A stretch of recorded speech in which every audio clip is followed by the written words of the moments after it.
everybody, Sarah with you today for our Technique Tuesday video. Today we are working with stamps. I'm going to be using these gorgeous stamps from P13. I'm going to create a bit of a background. I have some other products from the Sugar and Spice collection from P13. I have some die cuts, some stickers, and then I'm going to be using this paper, but I'm also going to be using this other one. This is my niece. I have this gorgeous photo of her. I'm going to fussy cut the bottom part of this pattern paper, and I'm also going to fussy cut this floral piece. And then we're going to get to work on our stamping. So I just showed you the collection of stamps that I'm going to be using for the pattern. I'm going to be using chiffon, sparkling berry, and hot tub ink, all from Catherine Poehler, and they match this line really well if you want some coordinating ink colors. P13 stamps are photopolymer, which is what we like. I'm just getting an idea for where I want my stamping to be. I'm going to start with the lightest color ink, which is this chiffon yellow. And what I'm going to do is I'm going to kind of create a diagonal design using all the stamps that I pointed out in this stamp set.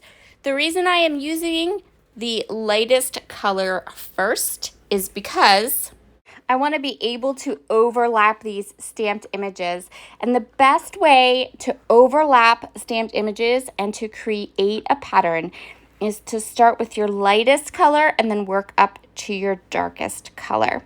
Another great tip for this kind of a technique is to go ahead and let your inks dry and soak into the paper a little bit between colors.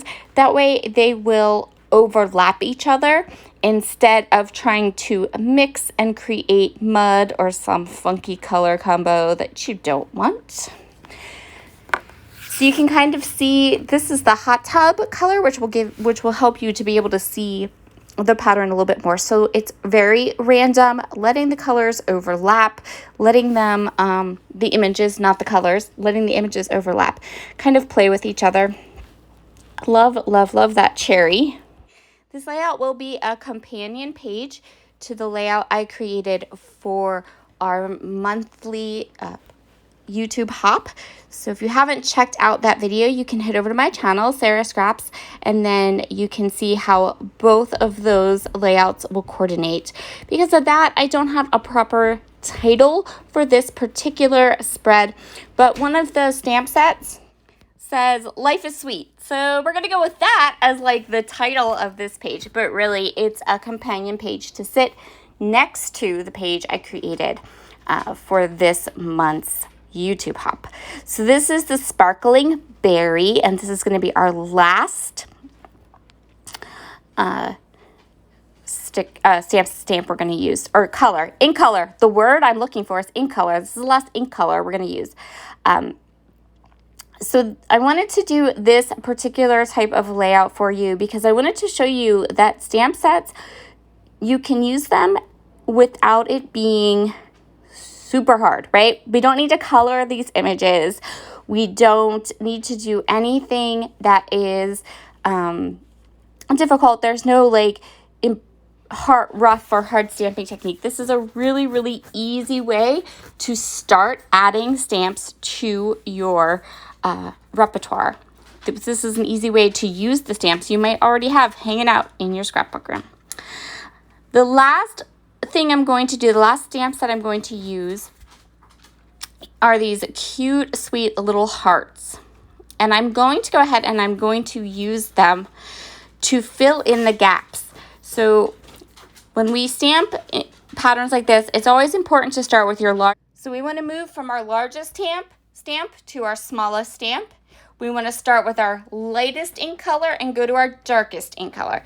And as long as you can kind of keep those two tips and tricks in mind, creating a stamped background on a page can be a really fun and beautiful addition to a layout. Once I have all of my stamping done, I'm going to go ahead and start creating my layout.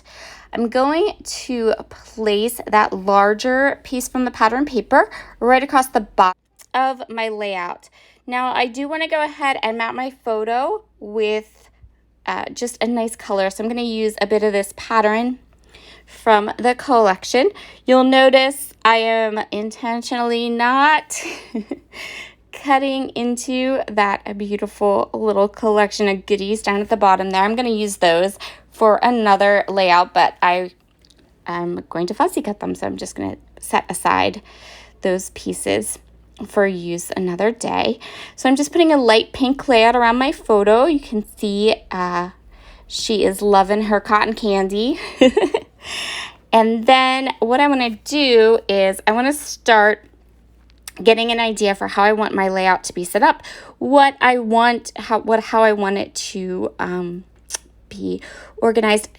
This is my basic idea. So I wanted all that stamping to come up behind the photo and that fussy cut paper. I'm going to add that big cluster up at the top just for balance. And I'm going to tuck my photo in underneath the fussy cut area. I know that I'm going to want to tuck in some more elements behind the fussy cut paper. And so what I'm going to do is I'm going to use a whole bunch of foam tape and I'm going to pop up this entire fussy cut panel. When I put the foam tape down, I was just careful not to put any at the very edges of my fussy cut piece, because that way I had area open space to be able to tuck things underneath. Just trimming off the edge here because nothing is 12 by 12 really in scrapbooking. And I'm going to tuck my photo down underneath. I love that. It's perfect. Before I am 100% finished, I'm going to go through these elements. So these are die cuts from the die cut pack, but they are also some fussy cut elements from one of the papers that I fussy cut myself. I want to make sure that there's no white or stamped pieces showing on my finished layout. I want the stamped background to come up from behind everything else. So I'm just looking for white areas of trapped white space that need to be filled in, and that will help the layout to be more cohesive, and it'll help everything to look like it belongs, and it won't look like very disjointed or anything. So that's why I'm kind of taking a close eye and really looking to see how everything is situated on my layout. I know I want to do that piece at the bottom or at the top, and so I'm going to go ahead and get that into place. And then I'm going to go ahead and grab this donut and kind of tuck things in. I love how that donut looks tucked in. I also love how that reinforces the donuts that are in the stamped image. I'm going to use some of the floral pieces around the bottom. Again, reinforcing and making sure that things look cohesive. There was a lot of candy in my fussy cut panel, so I didn't feel like I needed more candy, but I have all of those. I have that huge floral cluster at the top, so I wanted to make sure I had the floral cluster at the bottom. Love those macaroons, and they just fit so perfectly down there. I decided that they needed to be in part of my design plan, and then I'm going to put this ice cream and the little popsicle up at the top.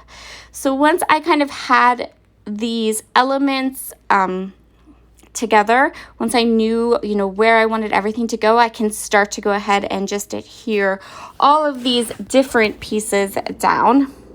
And then I'm going to grab just a little bit more of this foam tape. I'm going to pop up the macaroons that I have kind of in front of that little candy cart, and then I'm also going to pop up one of so I have the chocolate ice cream bar and the popsicle up at the top. I'm going to pop up the popsicle for just a bit more lift and a bit more dimension.